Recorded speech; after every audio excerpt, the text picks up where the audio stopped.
Welcome to Talking Giants presented by SeatGeek. I'm your host, Bobby Skinner, here with my co-host, Justin Panic. And we got our 2021 O-Line year in review, which put me in a horrible mood doing prep for it. But there's actually good conversation around a lot of these guys. And we're going to, a little bit of combine roundup. We're not going to, we're not going to dive deep into the underwear Olympics. Realistically, you're not really moving guys up and down your board a ton from this. It's more of like confirmation.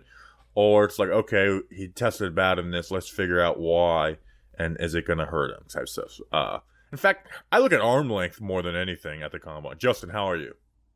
Threw in the line of underwear Olympics. Love that. It was quick. Yeah, that's more of just an NFL thing more than it was a Dave Gettleman thing. Like I've seen a lot of people that aren't like covering the Giants call it the underwear Olympics. But I seriously, like, that's what I look at the most, really, is arm length, specifically on the O-line, more so than, the shuttle, I think, would be the second most important because bench is, I don't think bench is that important, really, to be honest. But it's like shuttle and arm length for offensive line is like the things I look at the most. Yeah, if you got longer arms, it's going to be tougher for you to bench. If you got the shorter arms, you may put up the better bench press numbers. Yeah. Hi, Bobby Skinner. 8 weeks until said NFL draft. I'm starting to get a little overwhelmed with like how much work we have to get done before the NFL draft. Yeah, taking it one day at a time. That's my approach. I barely even know what I want at 5 and 7, and that's my conundrum right now. Where I'm starting to get a little bit of a better idea because having that humbling pill that probably two of our favorite offensive tackles won't be there. So then, what are we going to do? But we can cross that bridge when we get there and when it gets closer. I'm doing well. Excited for everything we have going on. Yeah, everything going on. Nothing. Justin has been like hinting at a video that he's been working on all weekend, but you can't know what it is yet. Let's before we get into the combine talk, this episode was brought to you by two special people. It was Jeffrey Kopsick, which I feel like Kopsick is such a better name if you just flip those two words around. Like that's a sick cop. That's a sick cop you got with those, those shoes. And then Jack Donnelly, who's related to Ryan Connolly. Justin, who are these people? I don't think that's how that works in terms of... We do have a Ryan Donnelly, though, in our Patreon. Maybe they're related.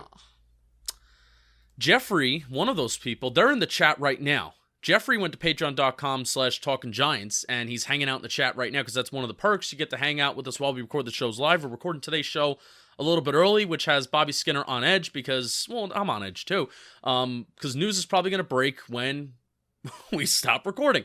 You also get access to two shirt raffles per month, and Bobby Skinner will send you some stickers, magnets in the mail. Bobby Skinner also posted another draft profile of a guy to the Patreon Twitter page, which I always enjoy those. Patreon.com/talkinggiants. All right, let's do a little combine talk before we get into the O-line review. Who I would say is the biggest winner to me is Ahmad Gardner, the Sauce Gardner, which I'm gonna have to get used to calling a grown man Sauce. I mean, we called a grown man Jackrabbit.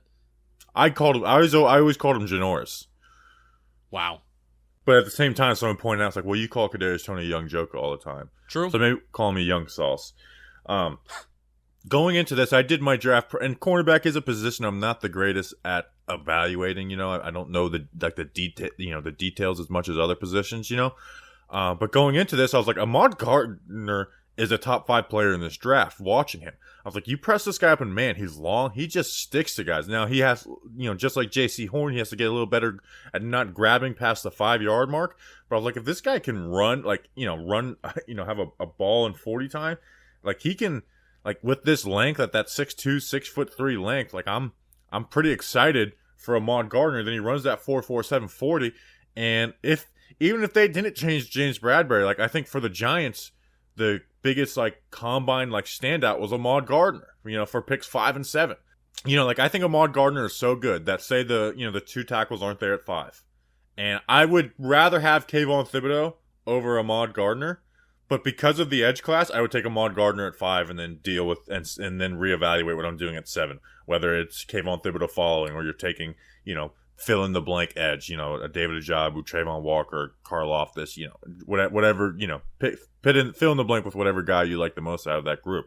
Like, he's at that length. Like, I think he's a top 5 player in this draft. Like, everyone says Kyle Hamilton is the best player when he plays safety. I think Ahmad Gardner is just a better player than Kyle Hamilton, and then cornerback's a more important position than safety as well. Like, I would be baller if they took Kyle Hamilton over Ahmad Gardner. That's how good I think Ahmad Gardner is.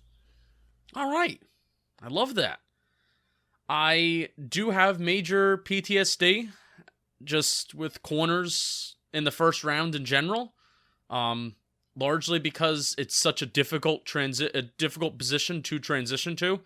I think it's quarterback and corner, and I think some may argue that corner may be a little bit harder to transition to in the NFL than quarterback, at least right away. I think quarterback is more difficult to be really, really elite at. That's why it's such a valuable spot.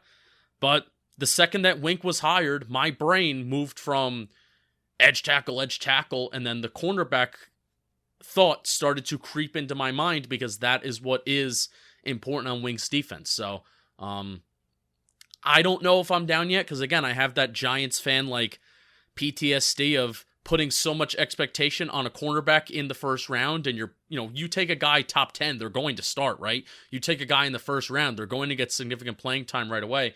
You put that expectation on him, and a cornerback is probably going to have his struggles. Does he have the confidence? Does he have the kind of mental state of an athlete to bounce back from and have that short-term memory? We'll see. So, I'm thinking about it. I think those press man guys transition better, like Eric Stokes out of Georgia last year. Baker was a press man guy, but they didn't put him in press man. They didn't use him as a press man guy. Yeah, whereas I watch Ahmad Gardner be pressed up in man versus Alabama and Notre Dame and not give up a single catch and be glued to those guys. And he had reps against Jameson Williams before he got hurt in the national championship. And I know Alabama wasn't testing them that much that game, but against Notre Dame, when he went up against his best talents, when he showed up, just flat out glued to guys. So he was one of those players, going into the combine, I was in love with Ahmad Gardner. Coming out of it, I'm even more in love with him because, now you have some confirmation of that speed, he does have that speed to hang in the NFL. And he's long too. You were talking about arm length. I know that, how important is that for DBs? I don't know. Very important. You look at all the all-pro cornerbacks, they always have long arms. The short arm guys never turn, they're... you look at the guys who have arms in the 29 and an inch or shorter. Darnay Holmes is one of the better ones. Yeah, and you look at arm length, combine that with his size, and then you look at his 40, and a weakness of a guy like Bradbury, of a guy like DeAndre Baker. Hate to be doing these comparisons, but this is just a Giants podcast. Straight line speed is not their strongest strength, and if Ahmad Gardner can be this guy that can have the best of both worlds of length, physicality, plus that speed, awesome. Faux show. So I can see myself being okay, we're at pick 7, and it's Ahmad Gardner, give me Ahmad Gardner, when we're doing our draft stream. The other thing I want to talk about is the top 2 interior offensive line to me, Kenyon Green and Zion Johnson, kind of had opposite combines. Zion Johnson ran a 4.46 20-yard shuttle. That was in the 93rd percentile. Kenyon Green ran a 5.12. That's in the 4th percentile. Really bad. Kenyon Green put up 20 reps on the bench press. Zion Johnson, 32 reps. Now, both their arm lengths were great. Kenyon Green has longer arms than Evan Neal and Enki Ekwonu, which is just beautiful. As the leader of the Kenyon Green train, it's a little worrying, but at the same time, you do fall back on the film, and you don't, especially for a guard. If a tackle was running that type of stuff, you'd be a little more concerned, even though Kenyon Green can play tackle. But I think it's more pro Zion Johnson. As much as I love Kenyon Green, if there's a way we could get Zion Johnson in a trade back, or somehow he falls to the second round, or that's a dream to get. If one of those guys are in the second round, which I don't think will happen, that's a flat out dream. But if they do end up in a trade back, that seems to me either an edge, one of those edge guys that you really love falls back to wherever you trade back to, whether it's 19, 20, whatever, or you go Kenyon Green or Zion Johnson. Those are both 2 really good prospects. But it's interesting that the top 2 guys one had a great day with Zion Johnson, and one let's be real, horrible combine for Kenyon Green. Yeah, it doesn't surprise me to see that Zion Johnson's the better athlete compared to Kenyon Green, because especially seeing Zion Johnson kind of up close at the Senior Bowl, seeing how well he moved, especially when in those one-on-one drills or, those individual drills with defensive linemen, you're kind of asked to move more than normal because there's just more space and you have to, cover that ground. I guess, I'm kind of shocked to hear that. Would you say 4th percentile or 40th for Kenyon Green? 4th. Huh. For what drill? The 20-yard shuttle, which is what I look at speed-wise for the O-line. I don't even really look at the 40s for the O-line. I look at the 20-yard shuttle. Yeah, 4th probably isn't what you want, but at the same time, you did your film breakdown on Talking Football of Kenyon Green, and just every rep of his just looks the same as a guard. As a guard, that's what you looked at his 2020 film. Every rep of his just looks the same because he's a very steady football player, and there weren't a lot of reps that at least you broke down where you got to see him out in space. And if somebody who is just steady and he's strong, he utilizes those long arms for an interior offensive lineman, and once he gets his paws on you, guys just don't go anywhere. So not surprising to hear that Zion Johnson's the better athlete, but it probably is surprising that there's such a dramatic and difference. Yeah, I just wasn't expecting Kenyon Green's performance to be that bad. Yeah. The other winner was Trayvon Walker, the edge out of Georgia. I mean, he ran at 270 pounds at 4.5, 140. Just showed to be a freak. He's a player I have a hard time with, though, man, because he didn't do anything besides the bull rush at Georgia, And I get that, Georgia didn't, their scheme is a little different where they don't let those guys freestyle, but he didn't know how to disengage. It was bull or die. That was basically it for Trayvon Walker. So I'm not as high as him on others, but you see his play and it's hard to not say, oh my gosh, if this guy can put it together, start adding some stuff, this guy can be a game wrecker the way a lot of other guys can't. And the two guys I'm interested to see the way the league looks at is David Ojabo out of Michigan and Trayvon Walker from Georgia, because they're both similar where they're raw and they're green and they're really athletic. They're big, but David Ojabo is the guy who's got a lot of pass rush moves, but they're raw. They need refining. And then Trayvon Walker is the one who has the more violent hands. He's stronger. He's going to bring more pop to you, but he just has no pass rush moves. It's interesting to see where Walker ends up, because you can make the argument for him at 5 and 7, but you can also make the argument this guy belongs in the 20s because he at the end of the day, it's not about being strong and fast. It's about getting production and results every rep, and not just in sacks and tackles for losses. Yeah, there's a Twitter page that does a good job of, and I should know it on the top of my head, but Twitter page that does a good job of the composite scores of agility, 40 time, bench, etc., etc. And Trayvon Walker, had the same score, a 9.99, which I don't think you can get better than that. 9.99 is Myles Garrett. And something that they were talking about on the broadcast a lot, traits over everything. Where a lot of schools a lot of evaluators are starting to look at traits over production.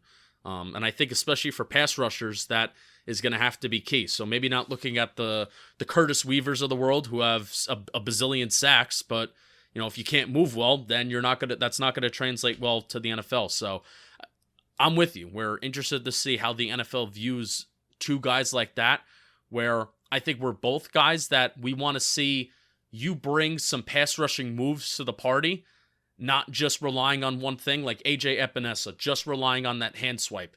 Yeah, interested to see how that kind of works out. But Walker has those traits that you look for, and will he be taken higher than Ojabo? There's people saying he's better than Kayvon Thibodeau, which is wild to me. Even though Thibodeau didn't perform or any of this stuff. Thibodeau, he seems like a curious case, but at the end of the day, he's a hell of a pass rusher, and I would take him. Do you want to talk about Malik Willis before we get into the O-line review? Yeah, why not? The reaction to that throw was kind of way over the top, in my opinion. It was a 60-yard throw. It was a hell of a throw, but every QB does that. You go look at Dwayne Haskins, Daniel Jones, anybody. Anybody who's a first-round QB, and I do think Malik Willis is a first-round QB, and not just because this draft class is weak, but because I like Malik Willis. I really do. But I thought he hurt himself. If you look at the throwing drills, he missed a lot of throws. Yeah. And had some erratic misses, which is That's the thing that worries me the most about Malik Willis. Yeah, that's his is issue. The erratic misses. It's like, how are you going to be able to contain that? And then you look at his QBR versus pressure and not, which is like the biggest drop off like ever. So, but like I go and watch him versus Syracuse and Ole Miss, who were probably two of his better competition. I actually thought he played well in both those games, even though the stats might not look good versus Ole Miss. I just thought the combine reaction was like wild to Malik Willis. I mean, it's like that every year. Isn't it like that every year for some people? But I was blown away. It was like that for that throw. Because that wasn't like remember the last year, the Zach Wilson Pro Day throw? Like, that was a great throw. It was a beautiful throw. The Malik Willis one was a really good throw, but it was like every first-round QB should and does make that throw. And he overthrew it by a step, too, which was a funny thing. Broadcasters sell it pretty good, too. Yeah, like it was a 60 yards, beautiful throw, great touch, but it was like there's not a starting QB in the NFL that probably can't make that throw. So we're watching it on TV, but we were at the Senior Bowl, so we saw it firsthand ourselves. Yeah, Senior Bowl gets me more excited for Malik Willis than that throw. When you're in person, the ball comes off of his hands different than any other QB. And I think that's why, again, I think broadcasters sell it, and it's different when you're on TV. You know, seeing Patrick Mahomes, or, you know, insert QB with a strong arm here, seeing a quarterback with a strong arm throw a ball in person is a lot different than seeing it on TV where cameras are following the football and panning over with it. So broadcasters sell it, and I think the reason why they did sell it is because in person, Malik Willis's arm is live, and I think that's very apparent. Do you think he's going to go top 10? I do. And I think it's kind of deservedly so, to be honest. Yeah. I mean, we have said, at least for me, my reaction if Malik Willis is drafted by the Giants, it's excitement. Like, I don't know if I personally pull the trigger, but it's excitement if the Giants were to draft Malik Willis. Yeah, I don't fully know yet, but he is the only quarterback that I would be willing to even entertain.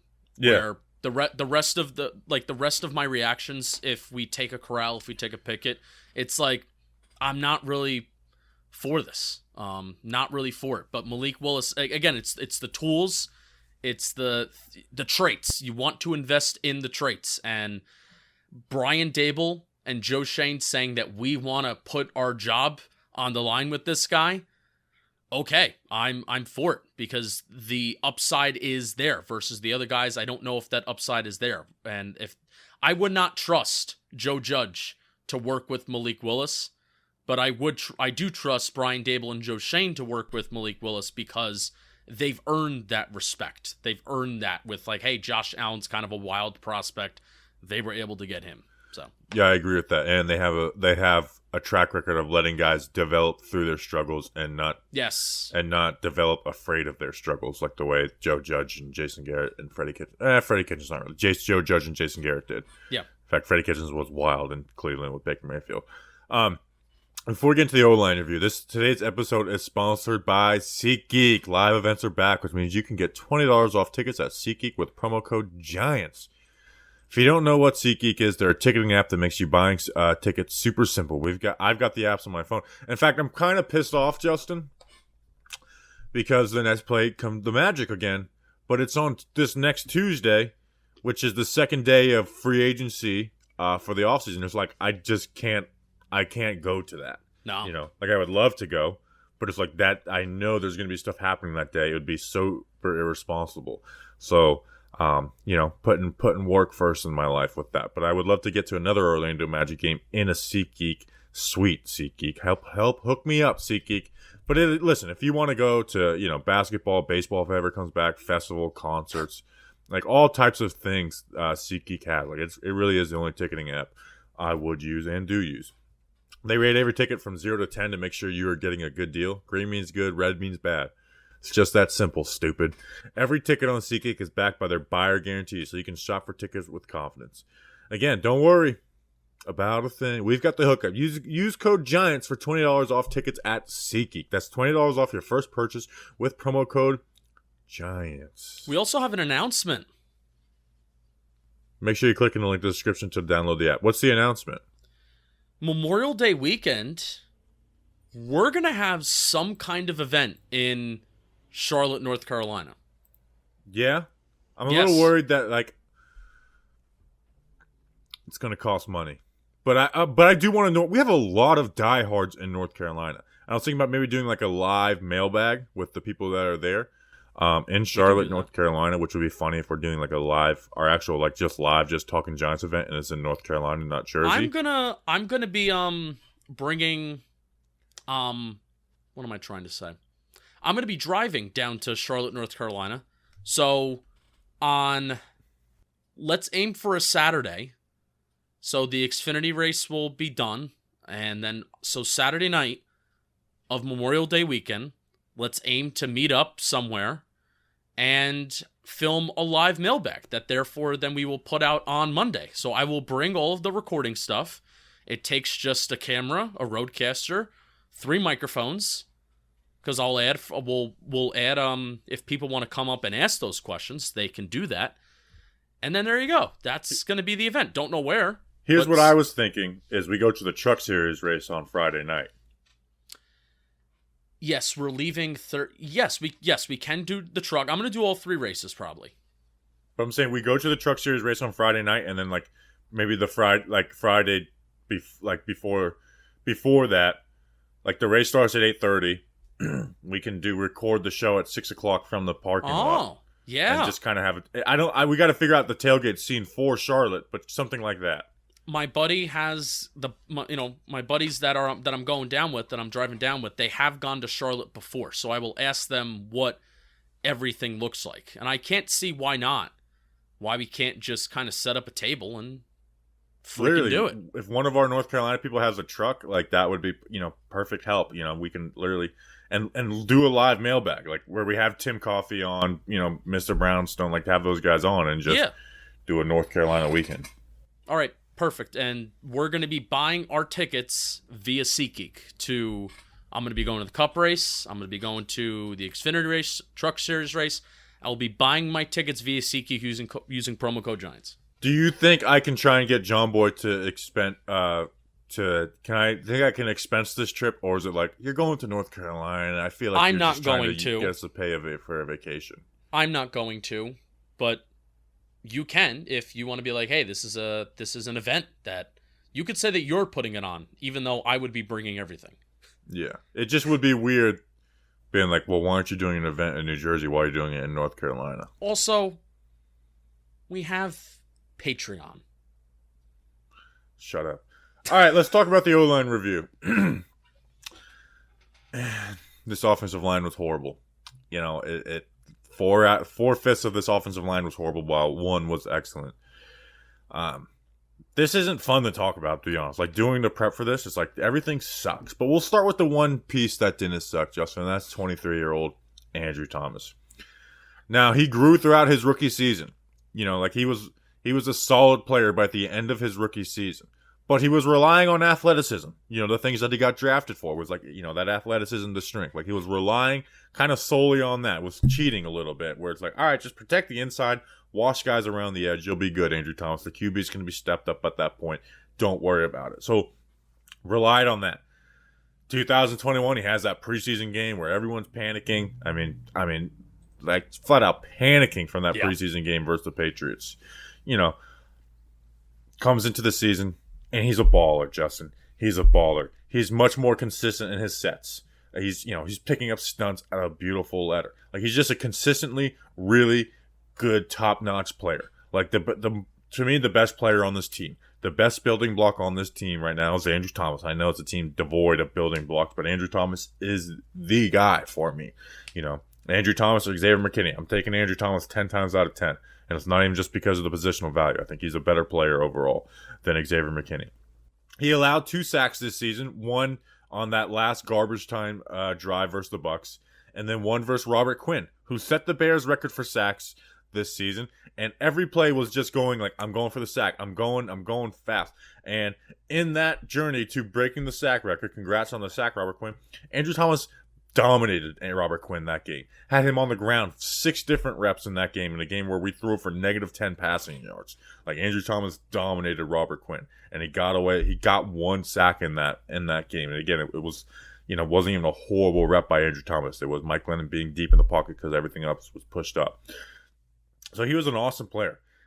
There's things he can get better at, and we'll talk about those. But to me, he's in that level right now of Rashawn Slater and Tristan Wirfs. Like, that's what his level is. You can make the argument for those guys or for him. And one of those guys was an All-Pro this year. The other one was a Pro Bowler in Rashawn Slater. Now, Andrew Thomas plays for a horrible team in the New York Giants, and he had a bad start to his rookie season. So there's not going to be that buzz from the outside in. But I'm telling you, if you switch his situations, Andrew Thomas is talked about so much more than what he is right now. He's not on Trent Williams' level at this moment. He's not at Terron Armstead's level at this moment. He does have some things to work on.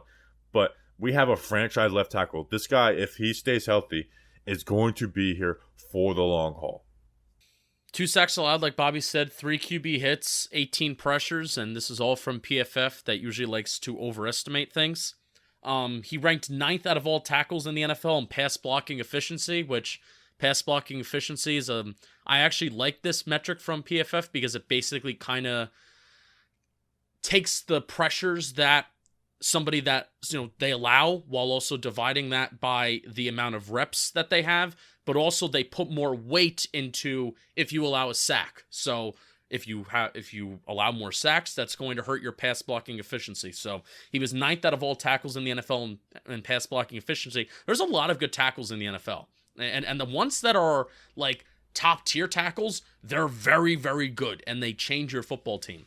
And a lot of the tackles that you listed, Bobby, Trent Williams, Rashawn Slater, they have good offensive lines, pretty solid offensive lines around them. Andrew Thomas has not really played with a good left guard, and he certainly has not played on a good offensive line. But even when Andrew Thomas was good and really playing at his best, especially pre-injury, he stabilized the entire unit. He stabilized the entire offensive line. Hell, he stabilized the entire offense and made them, helped make the offense look somewhat functioning at some point. So, I'm with you. The Giants' sack rate this year was average. Yes, it was. Yes, and that was because Daniel Jones was able to navigate left guard through right tackle being bad because Thomas was put on an island. Like, it wasn't like, oh, they're just helping him out type of things. Like, no, they put this dude on an island and he was winning. Whereas like in that first quarter of the season when you're still like, it's like, are we fully on Andrew Thomas quite yet? Like, can we really be this excited about him? In the Saints game, I think was the answer. But it's like, man, he's gonna give up a sack here. I was like, they're just putting this guy on an island. They're asking a lot from him. Like, here's something people forget on max protect plays. There's one guy who's left on an island on those max protect plays. Like, you're helping Nate Solder, you're getting the right guard in the center, double teaming, but like Thomas, those are long developing plays, and your left tackle's put on an island. And on those max protect plays, I was like, man, Thomas just out of pure like probability is going to give up a sack on one of these plays, and he never did. And it was beautiful to watch, where I'm sitting there, I'm like, that Bears game, all I watched was Andrew Thomas. Like, I just watched Andrew Thomas the entire game. Like, I don't even need to watch Mike Glennon in this game. He sucks, I know. Now, things that can get better. There was a correction to his punch being overbearing and lunging his rookie season. So now it was kind of coming from up underneath. I think he needs to find the middle ground of shooting those hands instead of hooking them. And then, again, not lunging. So I think that's a middle ground that Andrew Thomas should find to become an elite tackle. And in the run game, he was asked to do basically solely single blocks because the rest of the offensive line was so bad, which unless you're Mekhi Becton, you're not going to generate a ton of movement. But I felt like there was something to be desired. And without Shane Lemieux, and hell, I'll even say without Will Hernandez, there wasn't the same type of movement in the gap schemes, on down blocks and stuff, where his rookie season, even throughout his struggles, like he was moving guys in the run game. You didn't really have those highlight run reps out of Andrew Thomas this year. But again, that's something that, maybe, the ankle for one, and then two, having a consistent player next to him. Like his left guards have been Will Hernandez, Shane Lemieux, Ben Bredesen, Nick Gates for a couple series, Matt Skura. Like, he's never had consistency. And Wes Martin. He's never had consistency out of the left guard, let alone good consistency. Shane Lemieux was good consistency in the run game, but the pass game was bad. Yeah. Yeah, and Bobby, you talk about all the time while we're going these positional reviews. Mike Glennon had a career worst year with the Giants when he was on the Jaguars in previous years. Kenny Golladay had a career worst year when he had, David Blau, right, throwing him the football in Detroit through some years. Andrew Thomas had his career best year, only his second year, but took a major step up in year 2 when everybody else on the Giants offensive line had their career worst years. Where everybody on that interior besides Shane Lemieux and Nick Gates, because they got hurt, everybody on that interior allowed at least 2 pressures every single game that they started. They averaged 2 pressures per game. Everybody on the interior besides Billy Price, so all the guards. And we'll talk about that. But Andrew Thomas took that big jump. He didn't just get better or have like the career year, quote unquote. He took a major jump from his first year where there was a lot of doubts on what he can be and what he can do as a player. Yeah, he just became a confident player, where you can see in his game he was lacking confidence as a rookie. Even when he started getting better, it was like you're trusting your athleticism, but like you didn't see like that full on confidence. He just looked like a confident player, and that's a beautiful thing to have at that left tackle spot, where confidence is very important to have for that position. Yeah. So I'm excited for Andrew Thomas to build on that and become a Pro Bowl or All Pro. Let's get this Giants offense good so guys like Andrew Thomas can get more respect. Like Deion Dawkins has more respect around the league than Andrew Thomas because Deion Dawkins was on the Bills. Let's get this offense good so we get Andrew Thomas some damn respect. Yeah. And Dan Duggan gave an update.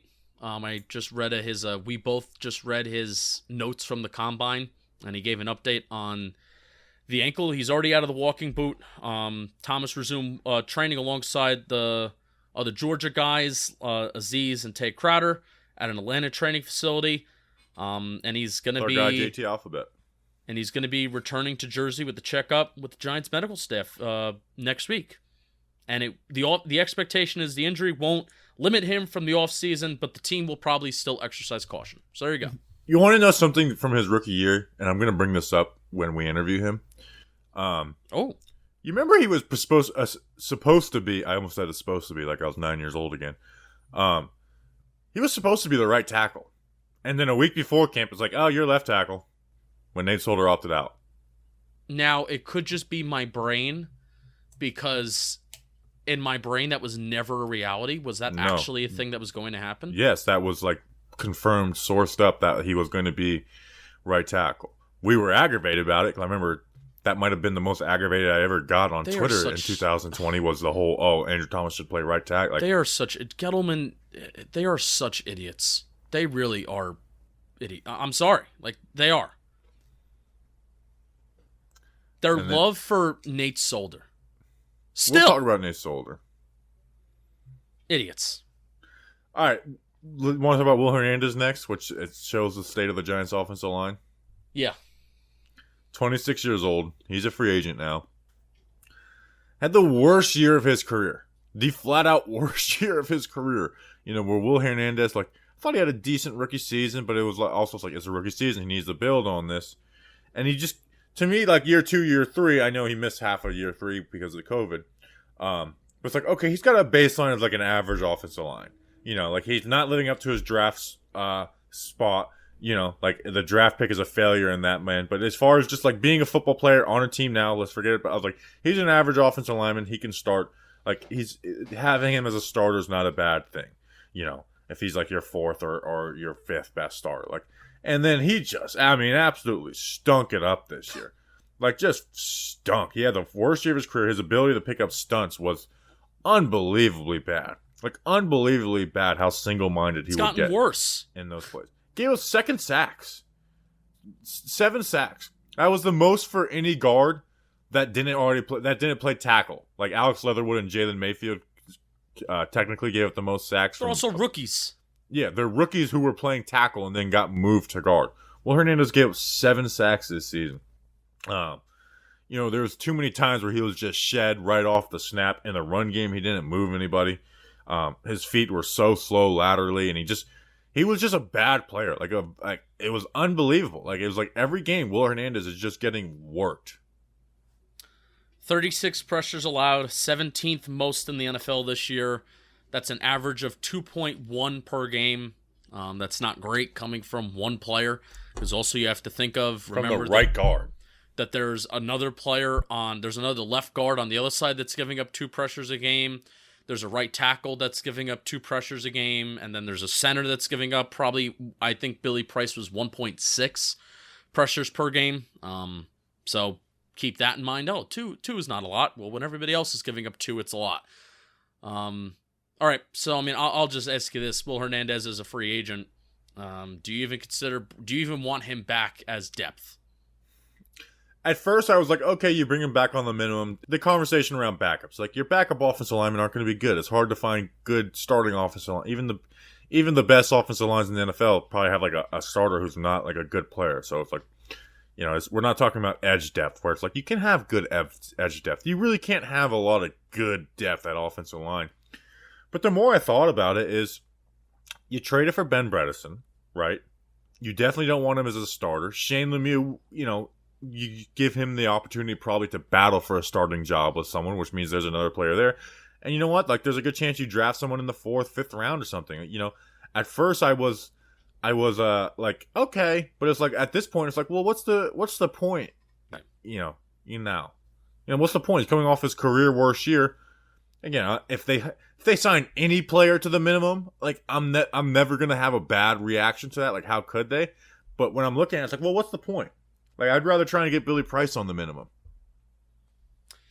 Yeah, just new faces at this point. What went wrong? I mean, I know that's a complicated question, but Will Hernandez goes from this, 2nd round pick where NFL people, not just Giants people, but NFL people are like, this guy could be a steal of the draft, and coming from relatively a small school, a strong, nasty player, 2018, and has a solid, okay rookie year, think he can build off of it, and then just really didn't improve from that rookie year, especially 2019 to 2020 was a complicated year. Then he just got worse this year. What went wrong for Will Hernandez? He didn't have the strength in the run game to be just a mauler. He's not very athletic. And his football IQ sucks. I mean, he was so bad at picking up stunts. Now, they was a little better when he was playing next to Andrew Thomas. And playing next to Nate Solder does make it harder to pick up stunts. But it's just like he doesn't have anything great about him, really. Like, you thought like it would be a run mauler in the run game. He's not that. Like, he was all right. Again, when he was playing next to Andrew Thomas, like him and Shane Lemieux were, like, he wasn't far off from what Lemieux was doing as a run blocker, but he was a much better pass blocker. And like this year, he was a worse pass blocker than rookie Shane Lemieux. Yeah.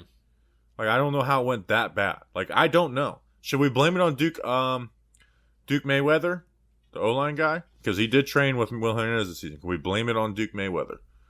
Sure. No, he has his guys. Yeah. Can't do that to Duke. Next on the list, Billy Price, 27 years old, was traded for a 7th round pick and B.J. Hill. Giants definitely lost that trade. Former 1st round pick. He actually got better as the season went along. Like, his start with the Giants was rocky. I mean, he was rough. I mean, he was tripping on his own freaking feet. But he just false steps every time. Like, every time it was a false step. So he's never going to be great in the run game. In the pass game, he got better, but centers aren't asked a ton. And at the end of the day, his season totals as a pass blocker weren't good. Like let's compare 15 games of Price to 16 games of Gates.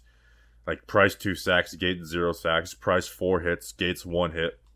Price 24 pressures, Gates 16 pressures. And that is a difference between 1.6 pressures per game, and then Gates had 1 pressure per game, and that was Gates' first year playing the position. And think about this. 6 of Gates' 16 pressures came in the first 3 games of the season.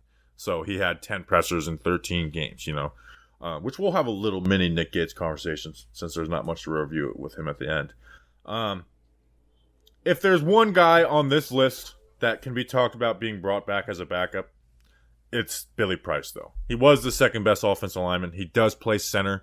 You can play him at guard if you need him to, so there's that versatility. But at the end of the day, the Bengals gave up on a 1st round pick on a team that had a bad offensive line for a reason. which was always wild to me. It's like the Bengals' offensive line is horrible, and they put a first-round pick on the bench. But he's also a free agent.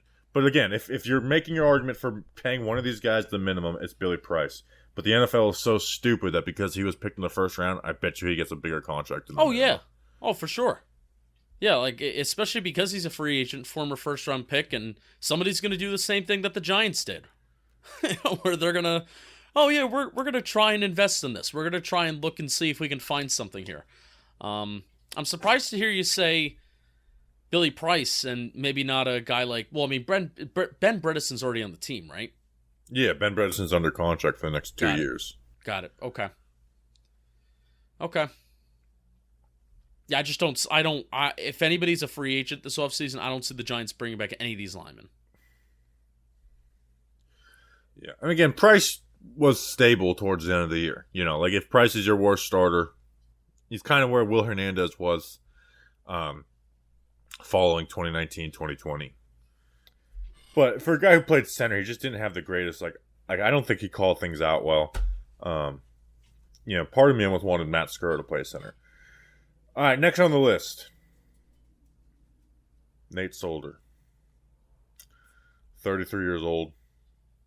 The worst move of the Dave Gettleman era. Like, I feel very confident saying that. The worst move of the Dave Gettleman era. Yeah. Gave 6 sacks from the right tackle spot. And that was with other guys giving sacks. And I think we can merge Nate Solder and Matt Peart into one. We'll give Matt Peart his due. But Nate Solder starting this whole season was a disgrace. It was a disgrace from this coaching staff. Every week it was like, why should Nate Solder? And again, this doesn't mean that Matt Peart doesn't have his flaws. But Nate Solder was horrible. He got bullied around. He got bullied by by NFL players. He wasn't ready to play in the NFL this season. I remember ripping my hair out about the offseason conversation about Nate Solder of like, well, he took a year off. He's refreshed. He had that ankle injury. It's like, no. It's like he admitted that he's coming back solely for the money. Like he wrote an article and not as bluntly saying, I'm coming back for the money and I haven't been working out. Yeah.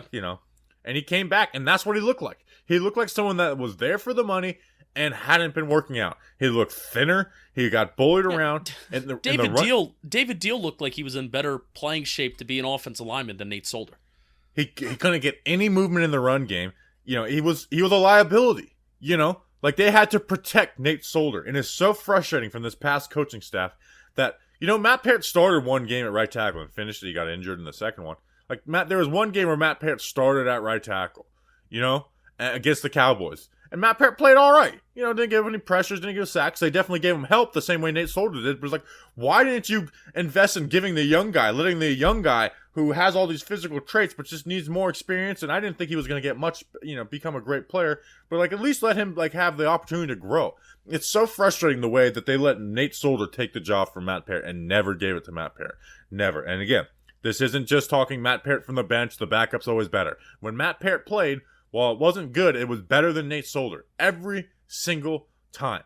Remember how bad when Nate Solder had to play left tackle versus the Cowboys when Andrew Thomas went out? And it was like, oh my God, he's getting bullied every time.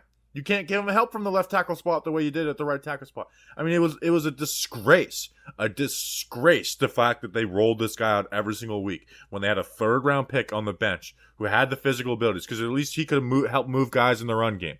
He would have had ugly reps, but so did Nate Solder, never letting this guy grow through this. It's so frustrating, and I'm so glad Nate Solder, I never have to watch him on a football field again. And it was a horrible signing from the start. In 2017, the year he ended up getting his contract, he gave up 51 pressures. That's more than Andrew Thomas did as a rookie. He was never worth that contract. He wasn't even worth half that contract. I don't want to hear anybody like, well, they had to do it. No, they didn't. You never had to make a bad player the highest paid player in the NFL. You never had to do that. You could have invested more in the draft, whatever way it was. But that hindsight and foresight was a horrible, horrible signing by the New York Giants. And the fact that, like you said before, they were going to play his ass at left tackle after having the worst left tackle production in the NFL in 2019. Gave 11 sacks, the most pressures in the NFL. He had the worst production as a left tackle in 2019, and they were going to let him play at left tackle instead of letting Andrew Thomas grow through it. So they would have had Andrew Thomas have a better rookie season, but then let's switch him to left tackle, and we got to rework the footwork and all that stuff. Wasting a year. I hate that crap. And then again, just this year. Well, we're not sold on Matt Peart, so we're going to go, just because a guy's been doing it for a long time, we're going to give him that opportunity in Nate Solder.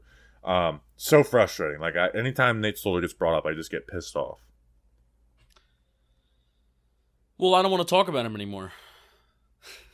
I just gave like a 10-minute freaking speech on it. Which it was wonderful. So let's talk about Matt Peart. Let's talk about Matt Peart. Nate Solder, like you said, I'm thankful we never have to talk about him ever again. But let's talk about Matt Peart. Well, Matt Peart's kind of nothing at this point, because when you pair the injury, he hasn't got enough playing time to, like, What is his injury? Does he have an injury right now? He tore his ACL. What do you don't remember that? Sugar. Yeah, make sure I get that right, because sometimes I say ACL and it's like an Achilles or MCL. Well, here I can give you some numbers on his season. Torn ACL. Oh boy, did not know Good that. Lord, you weren't paying attention those last few weeks. No, I was not. Was anybody? 11 pressures in the 7 games he started. The problem with Matt Peart is that he has disaster games, and he had 2 games where he gave up 4 pressures each. One coming against the Rams and one coming against the Raiders, who have pretty good pass rushers for what it's worth. So if you take out those 2 games, 5 games started. That's what? 4. It's 3 pressures. So that's 5 games started, 3 pressures. Yes. So that's the only problem with Peart, is that he had disaster games this year. If he doesn't have those disaster games, which disaster games are bad, but from the left tackle spot though. Oh, you're saying those games that were bad came at the left tackle spot? Yeah, look at when he's playing right tackle. Yeah. Certainly not great, but like it's all right. You know, like the Dallas Cowboys game when he started at right tackle, people were excited about Matt Peart. You know, like he showed that he should have been starting at right tackle once Andrew Thomas came back, and they didn't because they're pussies. You know, again, like, and his issue, like his weaknesses, which is not punching, which I just never think he's going to get great at. You know, like bringing those hands and moving the feet as well. Like those can be overcompensated at right tackle because the QB can step up, you know. So I think they could have had a year where it wouldn't have been good with Matt Peart, but you felt good about him being the swing tackle at least. Like, okay, he can be the swing tackle. And now you have a guy with a torn ACL, which isn't the Giants' fault. And not much tape to be excited about, and like honestly, I think there's a chance he's not even on the roster next year, unless he's like a season long. He could be a season long IR guy because he's under contract for the next 2 seasons. But if he wasn't, if he like got back healthy and you know it was like, no, I'm not going on season long. I'm not going on IR or the PUP list or whatever. Like, there's a chance Matt Peart's not even on the roster. He has a cap hit of $1.18 million. Dead cap of $416,000. Yeah, so you only save, you know, $700,000. He should be back though. I mean, he's tore his ACL at the end of the season. Like I mean, he'll start camp on the PUP list. Yeah, and they changed the IR rules this year. They changed it like kind of back to what the rules used to be, where I believe it's 8 games or 16 games. It's not. They don't have a. You can't. You can only do 3 of them too. You can't put somebody on the IR for like 4 weeks anymore, which was helpful. Can't do that anymore. Yeah, which I feel like you should keep those rules, NFL. And again, if Matt Peart, you didn't have any belief to start Matt Peart over Nate Solder, then coming into this season with Matt Peart as the option was unbelievably stupid. Like, unbelievably stupid that's what you rolled into the season with, and the guy lost his job to Nate Solder. Like, Nate Solder was only okay as a backup if you fully believed that Matt Peart was going to be your starter and you were going to let him battle through some struggles. And they were afraid to even roll him out. They didn't roll out Matt Peart for a game when he didn't absolutely have to start due to injury once. They weren't even doing the rotation for the majority of the season. No. If you were GM, Bobby Skinner, general manager, New York Football Giants, what is Matt Peart's role next year?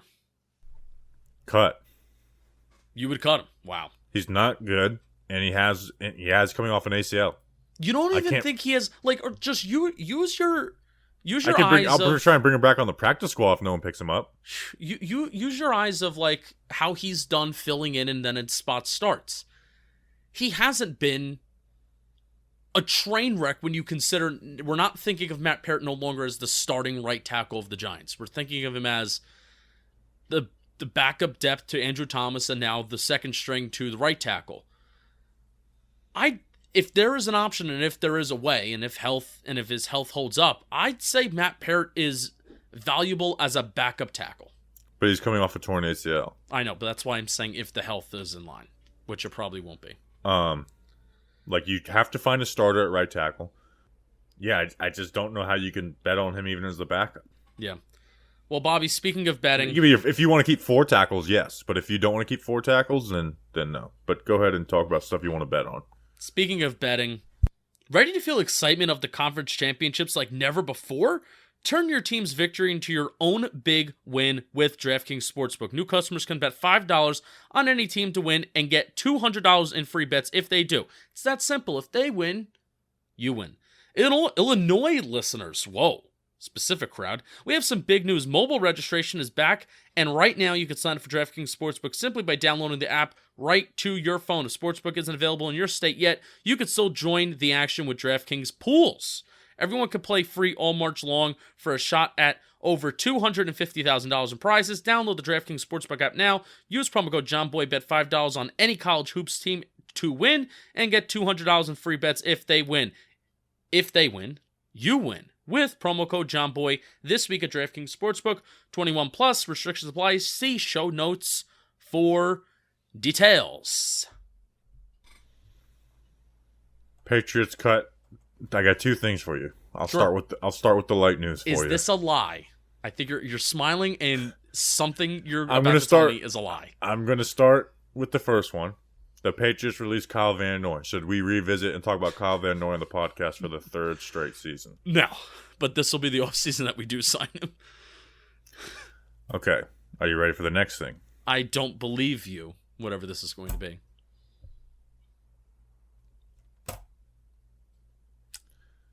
Giants cut O'Shane Ximines. Hey, I mean, I kind of feel good that I predicted that. I said he was going to be a camp cut, but they should have done that. The Giants have not cut O'Shane Ximines. I was trying to think of something insignificant enough to get you to believe. Can I say fuck you, like, respectfully? We're at the end of the show.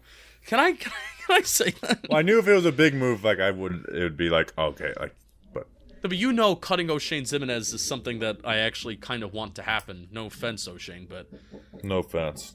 No offense, sorry. All right, next, let's go through these quick, because Matt Skura, 29 years old. I actually think he's a high IQ player, but the physical element just isn't there.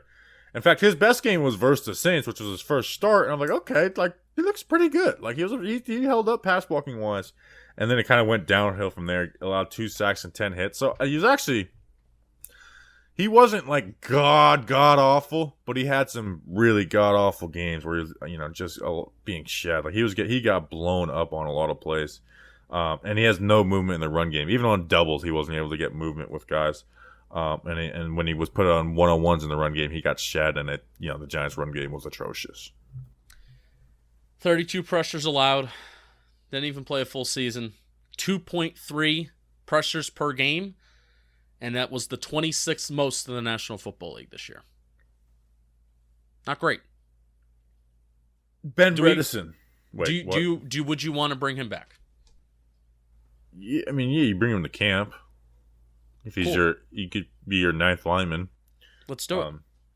Ben Bredesen. You have to bring this guy back. He was a round 4 pick in 2020. We traded with the Ravens. We went from pick 108 to pick 172. To acquire Ben Bredesen. So even though it was a 1-round pick swap from rounds 4 to 5, it's even bigger because of the Chiefs being really good and the Giants sucking. Never started on his own merit, which is frustrating. Yeah, I mean they traded this for this guy, and they never wanted to play him. Now part of it is he got a hand injury, then an ankle injury, so he was never healthy. But week 2 versus Washington, who Billy Price, who had to come in a week later because he wasn't vaccinated, Like they like, all right, we'll put Billy Price at center and Nick Gates at guard on a short week instead of just keeping Nick Gates at center and putting Bredesen at guard. Like it was kind of a weird trade for a guy you just didn't. And have we had Ron. I agree with the trade because of the bad situation they were in, but like it's looking back now, it's like, well, you guys didn't really have a lot of faith in him. Yeah, we had Ron on and Zach on, recently, and they were talking about the disconnect between front office and coaching staff. Ben Bredesen's a guy that we trade for, and we're like, okay, like this dude can like compete with Shane Lemieux possibly to start at guard, and Billy Price is traded for him. We're like, this is not great. We really don't want this guy to play, but Billy Price is the guy that starts right away over Ben Bredesen. I was very clear on like to play Ben Bredesen over Billy Price. And I was even like, let Ben Bredesen come in and compete with Shane Lemieux. Like if Ben Bredesen could beat out Shane Lemieux, I'm fine with that.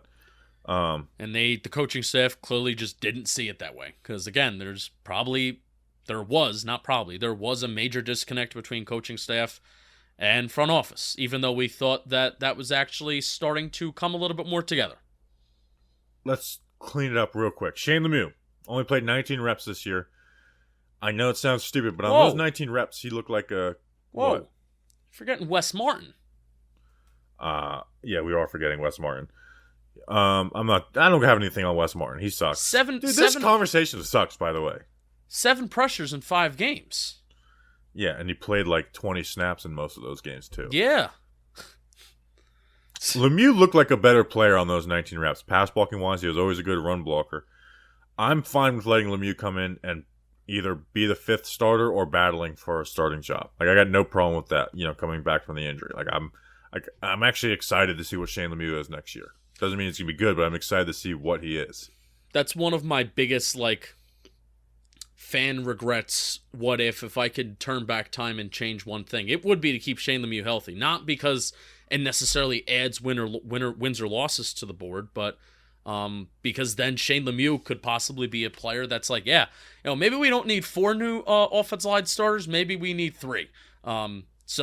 Because he was mirroring dudes like that. That Denver Bronco game. I mean, that the main thing that I saw that I was really excited about is just seeing how he was just mirroring guys in pass pro, and that's not something that we saw, from his rookie year. Feet in cement situations sometimes. Mirroring dudes very well, moving very well in pass pro, and he was hurt. He was he had that torn patella tendon, I believe, in his right knee, even throughout camp and even throughout week 1, but then he just decided to shut it down after week 1 and elected to get the surgery that ended the season. So he was looking good. Hopefully he can come back and, like you said, hopefully he can come back and compete. If there's one I regret, thing I wish that didn't happen, it'd be Nick Gates not breaking his leg. Yeah. I don't know. I don't know what's gonna happen with Nick Gates, man. But it'd be a shame if we have to let go of a good offensive lineman. Like think about the conversation we just had, and we have Nick Gates, who's a good offensive lineman, and we just have to let him go. Which I think that is going to be the case. Do you think it is? I don't think it is. I think they'll try and rework something like with whatever. If his injury timetable is that he's going to be back for camp and ready to play, then I think it's stupid to try and save $1 million to move on, to save $1 million for a good offensive lineman. Like, at least give him the opportunity to be a backup if he's not ready to be a starter. And if he's not going to be able to play like week 1 or whatever, or even this season, then I think you can kind of bring that to the table to Gates and be like, take a pay cut. Like, you're not going to be able to play this year. Let's rework something. Maybe we'll give you the same exact salary for the year. Like, you can rework something with Nick Gates. Like, I think moving on from a good offensive lineman, it would just be premature. Like, unless again, we don't know as much about the medicals. If the medicals say he's not going to come back and be able to be a good football player, then you cut him. But I don't know if that's what those are saying. Yeah, my brain's at new regime, but also the new regime has shown, more of a tendency. Like, we didn't think that they were going to even think about reworking Shep's contract. They have at least expressed interest, and they've given that offer to Sterling Shepard. So maybe they are going to be a little bit more willing to work that out for Nick Gates, who is a good football player. Just like Sterling Shepard's a good football player, but he gets hurt. Right. So Nick Gates versus the world. All right, we appreciate you guys. We'll be back on Friday, kind of with our I'm sure there'll be some news to digest, and our free agency, our